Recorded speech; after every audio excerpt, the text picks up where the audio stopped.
In the heart of California's Central Coast lies Santa Maria, a town cradled by rolling hills and sprawling vineyards. It's a place that prides itself on its quiet, sun-drenched streets, its family-friendly atmosphere, and a pace of life that feels a world away from the chaos of the big city. It's the kind of community where neighbours know each other by name, where doors are often left unlocked, and where the illusion of safety feels like an unbreakable promise. But we know that darkness can fester anywhere, often hiding in plain sight behind the most familiar faces. This is a story about that kind of darkness. It's about a bond forged in trust and affection, a friendship that seemed as solid and dependable as the earth itself. And it's about how that bond was systematically and brutally betrayed. Let me tell you about a friendship gone horribly wrong, one that began in the warmth of companionship and ended in the cold finality of tragedy. At the centre of this story is Priscilla Strole. To understand the depth of the tragedy, you first have to understand the brightness of the life that was lost. Priscilla wasn't just a resident of Santa Maria, she was part of its fabric. At 41 years old, she was a devoted single mother to her beloved son, Jesse. He was her world, the driving force behind her tireless work ethic and her unwavering optimism. Friends and family describe her as a beacon of positivity, a woman whose energy could fill a room. She possessed a warmth that was magnetic, a bright, infectious smile, and a heart that seemed to have no limits on its capacity for kindness. She was the person you called in a crisis. The friend who would show up with a hot meal without being asked, the neighbourhood mom who was always ready to lend a hand or offer a word of encouragement. Her generosity wasn't an act, it was the core of who she was. She saw the good in everyone, an admirable quality that would, in a cruel twist of fate, become her fatal vulnerability. This is the story of Priscilla Strole, a woman who trusted the wrong person, and in the quiet safety of her own home, paid the ultimate price for her faith in a friend. Every life is a tapestry of relationships, but for Priscilla, one thread was woven more tightly than any other, her friendship with Karen Toby. On the surface, they were the picture of inseparable best friends. They had met years earlier and formed an immediate, intense bond. They were confidants, partners in crime for weekend shopping trips and each other's primary source of support. To outsiders, they were like sisters. Karen, who was struggling with her own set of personal and financial problems, often leaned on Priscilla. And Priscilla, ever the caregiver, was always there to catch her. She opened her home, her heart and her wallet to Karen, offering a safe harbour in the storm of her friend's life. The friendship seemed to be a lifeline for Karen, and for Priscilla it was a source of purpose and connection. She believed in Karen, believed in her ability to overcome her struggles, and she was committed to helping her in any way she could. But trust can be a fragile thing, and kindness can be a weapon when wielded by the wrong hands. While Priscilla saw a friend in need, a darker narrative was taking shape beneath the surface. A quiet resentment was beginning to curdle the compassion. The dynamic of giver and taker, meant to be temporary, had become a permanent state of being. Priscilla, in her boundless generosity, was oblivious. She couldn't imagine that the person she shared her deepest secrets with, the woman she treated like family, could be harbouring thoughts of betrayal. She couldn't see that her kindness was not inspiring gratitude but envy, and that the life she had built through hard work and love was becoming an object of desire for the one person she thought she could trust above all others. In the peaceful town of Santa Maria, a storm was gathering, not in the sky, but in the heart of a friendship. And Priscilla Strole, the woman with the bright smile, was standing directly in its path, completely unaware that the person holding the umbrella was the one who would soon let the rain pour down. Life was good, until she met someone who would change everything. That person was her so-called friend, Wendy. On the surface, Wendy seemed like the perfect confidant always around, sharing secrets, laughing over coffee. But underneath, something much darker was brewing. On a chilly February morning in 1983, Priscilla didn't show up for work. Her friends grew worried, and soon police were knocking on her door only to find her lifeless body inside her own home. Priscilla had been brutally attacked, a crime that shocked the whole community. At first, no one suspected Wendy.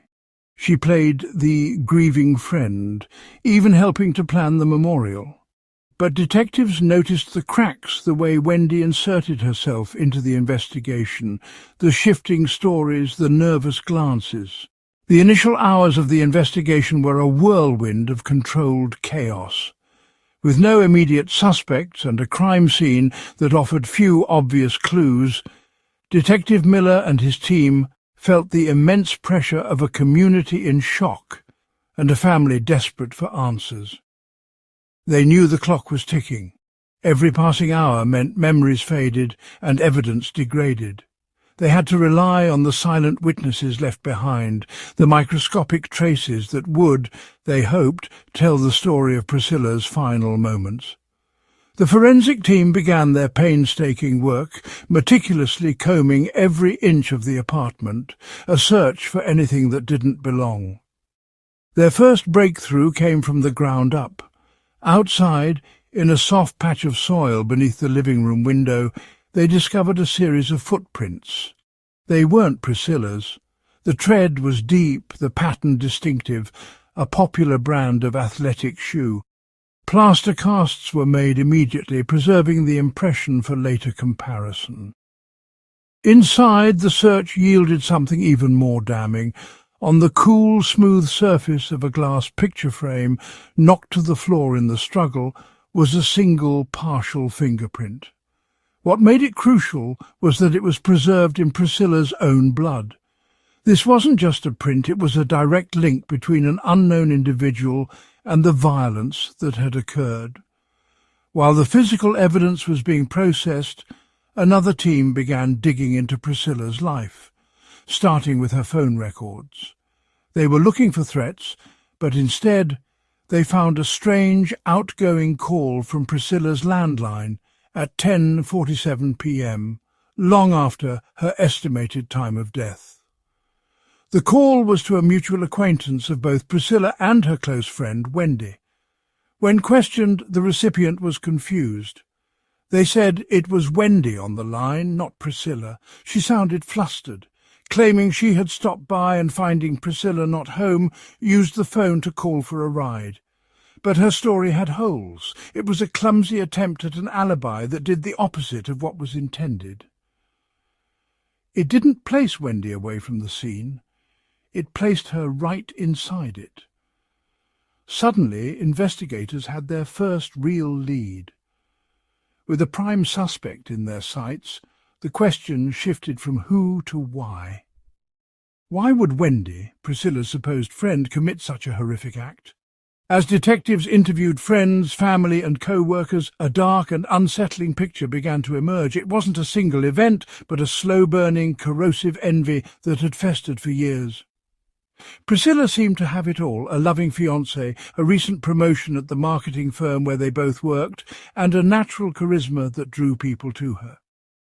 Wendy, meanwhile, felt overlooked, unlucky in love, and perpetually in Priscilla's shadow. Friends recalled Wendy making cutting remarks, disguised as jokes, her compliments always carrying a bitter aftertaste. This wasn't just simple jealousy, it was a pathological fixation. A psychologist would later testify that for someone like Wendy, Priscilla's happiness wasn't just something to be envied. It was an affront, a constant reminder of everything she felt she lacked. The promotion was likely the final trigger, a tangible symbol of the life Priscilla had and the life Wendy craved. That deep-seated envy, nurtured for years in the darkness of her own mind, finally twisted into an uncontrollable rage. On that fateful night, police believe Wendy went to Priscilla's apartment not to talk but to confront, to lash out, to extinguish the light she couldn't possess. The friendship was a facade, hiding a toxic resentment that was destined to erupt. The evidence told the story of the crime, but it was this profound, all-consuming jealousy that provided the terrible, tragic motive. The trial of Wendy Moore was more than just a legal proceeding. It was the final, agonizing chapter in a story that had shattered the quiet heart of Fairfield. The courtroom was a pressure cooker of emotion, packed every single day with townspeople, reporters, and the families whose lives had been irrevocably torn apart. On one side sat Priscilla's loved ones, their faces etched with a grief that time had not yet begun to heal. On the other, a smaller, bewildered group of Wendy's family, struggling to reconcile the woman they knew with the monster the prosecution described.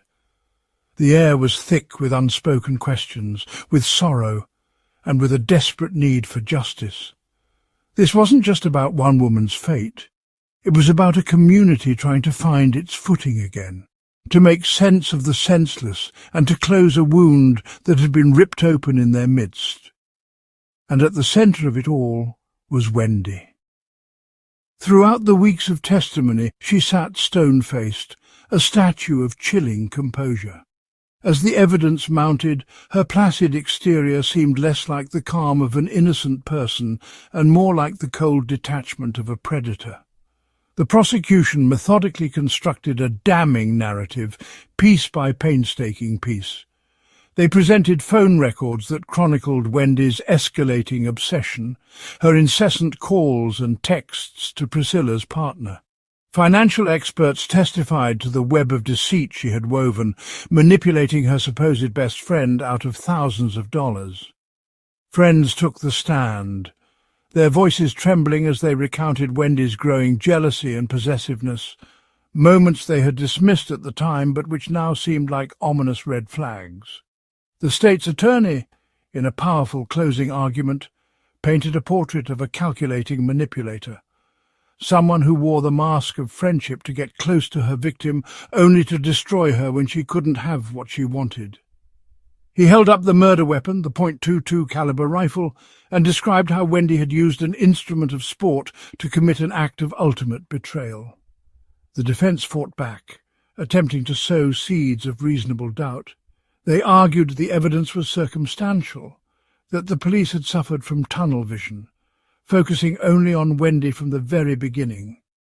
They tried to portray Wendy not as a killer, but as a devoted friend, who was herself a victim of a tragic misunderstanding, her grief mistaken for guilt. When Wendy took the stand in her own defence, her voice was steady, her denials firm. She answered questions without a flicker of emotion, a performance that her lawyer hoped would read as the quiet confidence of the wrongly accused. But to many in the courtroom, and especially to the jury, her lack of emotion, her inability to shed a single tear for the woman she called her best friend, was the most damning evidence of all. It felt less like innocence and more like an unnerving void where a conscience should have been. The jury didn't take long. After weeks of testimony and a mountain of evidence, their deliberation was swift. The speed of their return sent a ripple through the courtroom, a silent acknowledgement that the case presented by the prosecution had been not just compelling but overwhelming. And when the foreman stood and the guilty verdict was read, a collective breath was released. The single word, guilty, hung in the air, absolute and final. For Priscilla's family, there was a wave of profound, gut-wrenching relief, followed immediately by a fresh surge of heartbreak. Justice had been served, but it would never bring Priscilla back. The verdict was an ending, but it wasn't a victory. It was merely the confirmation of a nightmare. At the sentencing hearing, the full scope of the tragedy was laid bare. Priscilla's mother stood before the court, her voice shaking but strong, and spoke not to the judge, but directly to Wendy. She didn't speak of hatred, but of a shattered heart, of the vibrant, loving daughter whose future had been stolen. She spoke of missed birthdays, of the grandchildren she would never know, of the silence that now filled her home. It was a portrait of loss so vivid, so raw, that there were few dry eyes in the room. When it was her turn to speak, Wendy Moore remained silent, offering no apology, no explanation, no remorse. The judge, in handing down the maximum sentence of life in prison without the possibility of parole, called her actions an unfathomable act of betrayal and a stain on the very concept of friendship. As Wendy was led away, her face remained a blank canvas, leaving a community to grapple with the chilling reality of the evil that had walked among them. Priscilla's story is a chilling reminder of a terrifying truth. We are taught from a young age to fear the stranger in the shadows, the monster that lurks in the dark. But the case of Wendy Moore forces us to confront a far more insidious threat. Criminal psychologists suggest that such crimes often stem from a toxic cocktail of personality disorders, narcissism, extreme jealousy, and a profound lack of empathy. For individuals like Wendy, other people are not human beings with their own lives and feelings, but objects, props in the drama of their own desires. A friend is not someone to cherish, but a resource to be used. And when that resource is no longer compliant, when the object of their obsession is denied, their pathological self-interest can curdle into a rage that is both destructive and absolute. They can plan, they can deceive, and they can kill, all while maintaining an outward appearance of normality. It proves that sometimes the most profound danger isn't a stranger in the shadows, but someone you trust most, someone you've welcomed into your home, shared your secrets with, and called your friend. Her friends and family still remember her kindness, her infectious laugh, and her boundless generosity. They remember a young woman who loved fiercely and trusted openly. That trust was not a flaw, it was a virtue, but it was a virtue that was cruelly exploited. Her memory now serves a dual purpose, a celebration of a life lived with warmth and joy, and the most solemn warning her story brings. So, next time you think you know someone, truly know them, pause and think again. Trust is the foundation of our most meaningful connections, but it should not be blind. Pay attention to the red flags, however small they may seem. Listen to your intuition, because the most terrifying truth of all is that evil can wear a friendly face, and sometimes the hand that holds the dagger is the same one you once held in friendship. Thanks for listening to the story of Priscilla Strole. If you want to hear more true crime tales that explore the complexities of human nature and the pursuit of justice, don't forget to hit subscribe and join our community. Stay safe out there.